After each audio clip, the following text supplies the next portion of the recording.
Πάμε να καλημερίσουμε τον κύριο Όθων Ηλιόπουλο, ο οποίος τον ευχαριστούμε πάρα πολύ. Είναι καθηγητής στο Χάρβαρντ. Καλημέρα σας. Καλημέρα, κύριε Ηλιόπουλε. Καλημέρα. Καλημέρα σας, κύριε Καμπουράκη, κύριε Γιακομή. Καλημέρα. Λοιπόν, φαντάζομαι στα αναμένα κάρβουνα θα είστε, έτσι.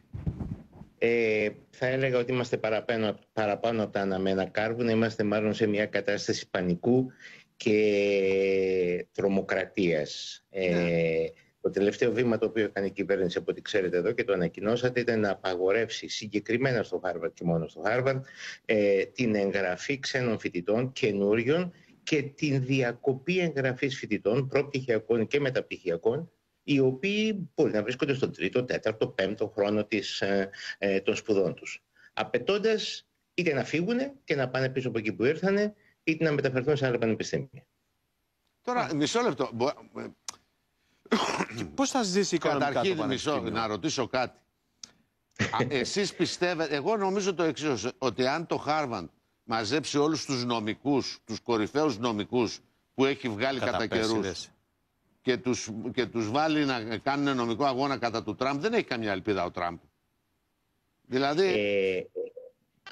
έτσι ελπίζουμε και πρέπει να είναι σωστή αυτή η σκέψη.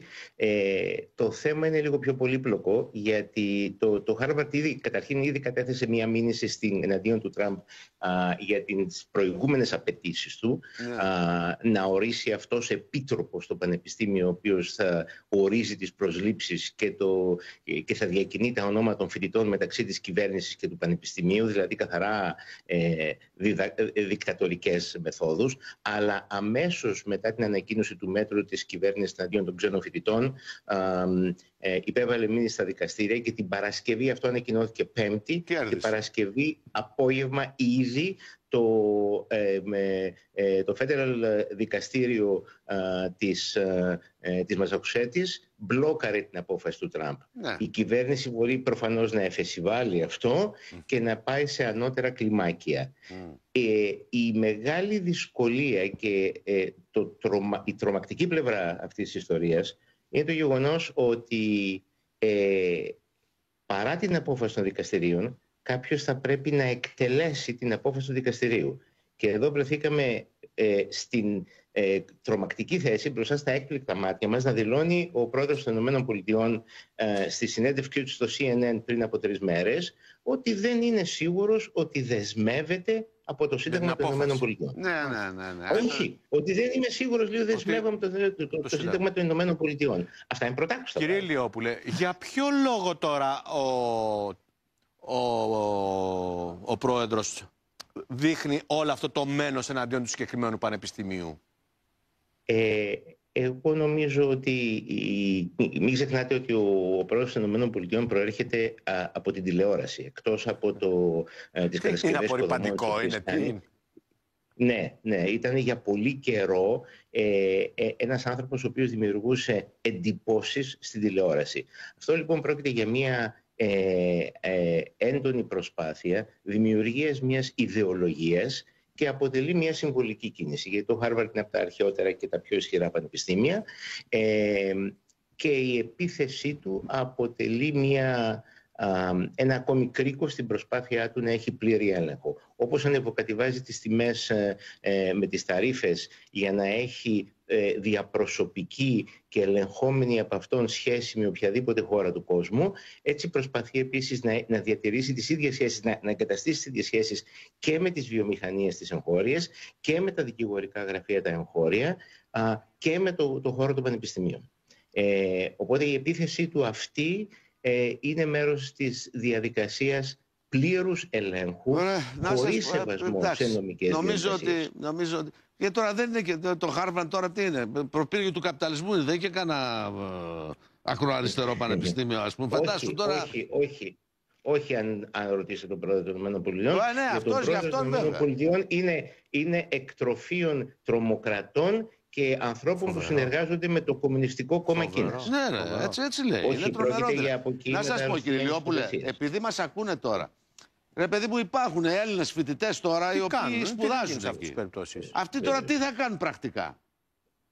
Δεν ξέρουμε. Αυτοί πρακτικά δεν ξέρουν τι θα κάνουν. Τα μηνύματα τα οποία παίρνουμε, τα emails που παίρνουμε καθημερινά και από τον πρόεδρο του Πανεπιστημίου και από το Διεθνές Γραφείο και από τις επιμέρους σχολές όπως την Ιατρική Σχολή στη δικιά μου περίπτωση, είναι ότι θα αγωνιστούμε με όλες μας τις δυνάμεις και εμείς θεωρούμε τους ξένους μας φοιτητές κορονίδα στο Πανεπιστήμιο, θεωρούμε ότι μπολιάζουν αυτό το κράτος και την διανόηση και τις ενέργειές του με την παρουσία τους και θα προσπαθήσουμε μέχρι την τελευταία στιγμή να τους προστατεύσουμε. Πέραν αυτόν όμως είναι και το οικονομικό ζήτημα, έτσι, γιατί το Πανεπιστήμιο αυτό έχει κάποιους πόρους που διαχειρίζεται. Έχει κάποια έσοδα, έχει κάποια έξοδα. Έχει και επιδότηση από το κρατική χρηματοδότηση, δηλαδή από την Αμερικανική πολιτεία, έτσι δεν είναι? Μετά την άρνηση του Πανεπιστημίου να συμμορφωθεί με τις πρόστας υποδείξεις που έλεγε και ο ποιητής παλιότερα, ο Τραμπ έκοψε τις πολιτιακές παροχές, το οποίο ανέρχεται σε περίπου για έρευνα που ανέρχεται περίπου σε 9 δισεκατομμύρια. Η στέρηση των φοιτητών, των διεθνών φοιτητών, θα στερήσει περίπου το 1 τρίτο των εσόδων από τα δίδακτρα. Αυτό είναι μέρος μιας γενικότερης επίθεσης όμως, αν το σκεφτείτε και στην έρευνα. Μείωσε κατά 30% τον προϋπολογισμό. Λοιπόν, να σας πω, κύριε Λιόπουλε, εγώ πάντως, ακούγοντας τον Τραμπ να